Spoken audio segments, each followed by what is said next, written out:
target members of the LGBTQ community through a dating app called Grindr.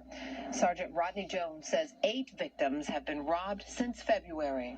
The suspect would use the Grindr app to exchange and identify victims, trying to lure them to a dating location.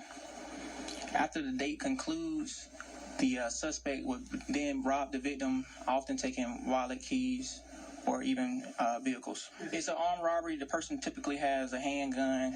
Police would not specify the locations where the robberies took place, but say they do have a good description of at least one robbery suspect. A dark-complected African-American male. He's in his late teens, early 20s. He's approximately 5'11", 6 feet in height. Slim, but yet muscular build, with his hair 3 to 4 inches and small twists or dreads. Investigators say the suspects are usually vague about where they want to meet their dates or try to lure dates to a remote location. Officer Eric Lang says that is a telltale sign of trouble. If you are trying to FaceTime somebody or get an address and they're kind of hesitant, they give you a location of a cemetery or someplace you don't know, take that as a sign. Get a physical address. Typically, what happens is people will randomly choose a picture, and then constantly you'll see somebody say, hey, this is not me, posting. So they do it so frequently that people never know who actually kind of they're talking to. So it just happens. They just randomly pick somebody. Atlanta police suspect they're Highway 138. When they arrived, they found a vehicle that had hit a tree not long after. Authorities were called to a local hospital for a shooting victim. The victim died before deputies arrived. Investigators believe both incidents are connected, and the shooting happened moments before the crash. Deputies say Crane was driving a car that police found abandoned while investigating that crash scene. Now to a Fox 5 News alert. Atlanta police are on the hunt for the gunman or gunmen who shot a DoorDash driver on the job. Police say the driver was shot several times while making a delivery in southwest Atlanta early this morning. As Fox 5's Brian Hill explains, police need your help finding the shooter. One today, but he's still facing the criminal case. Here's Governor Brian Kemp from earlier today. Every police officer, and there's a lot of good ones out there. There are bad actors that you have to deal with and deal with appropriately, and I'm certainly supportive of that, as our state law enforcement agencies are. But police and everybody deserves due process.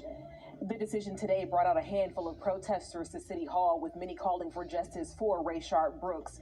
Rolfe will not be on the street with a badge and a gun until the criminal trial is resolved. John Sherrick live tonight for us in downtown Atlanta with our top story. Now, John, there is an uncertain forecast when it comes to what's next here. Absolutely, and there are accusations from all sides in this case about rushing to judgment, that there was a rush to judgment last summer when Rayshard Brooks ended up being shot and killed, and then after that there was a rush to judgment against the officers, which has, for now, ironically, ended up stalling this case.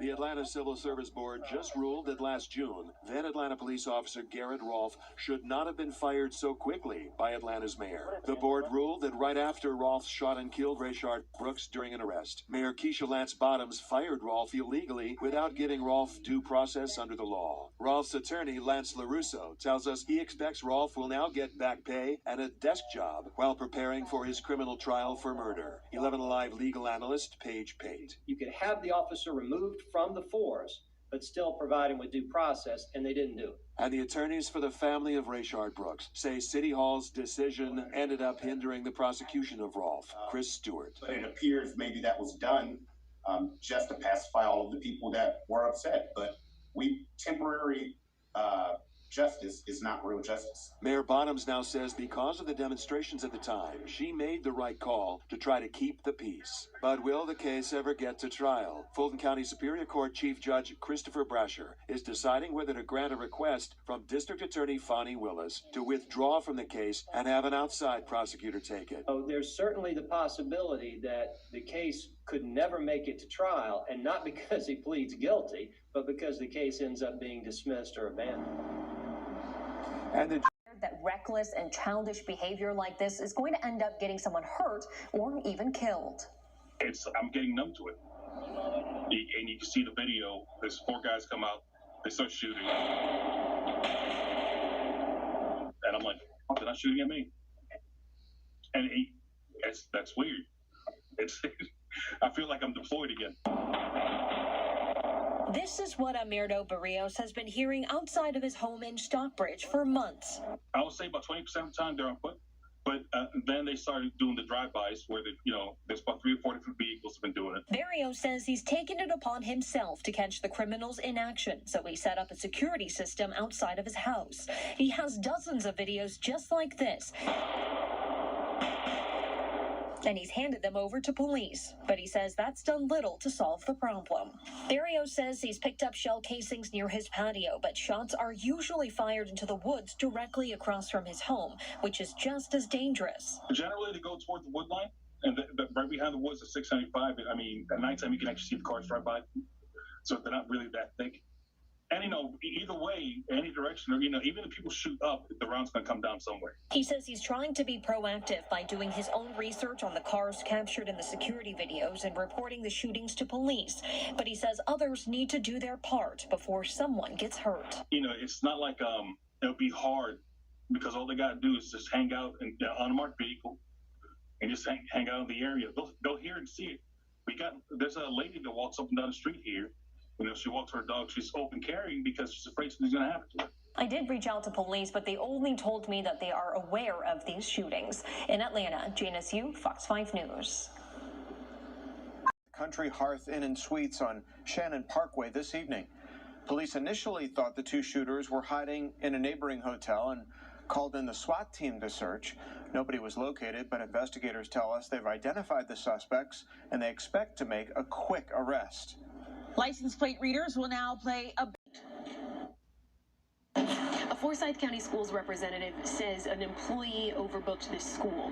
They say the decision to cancel the May 8th SAT was that of the College Board. And while they recognize taking the test is time sensitive, it's at this point out of their hands.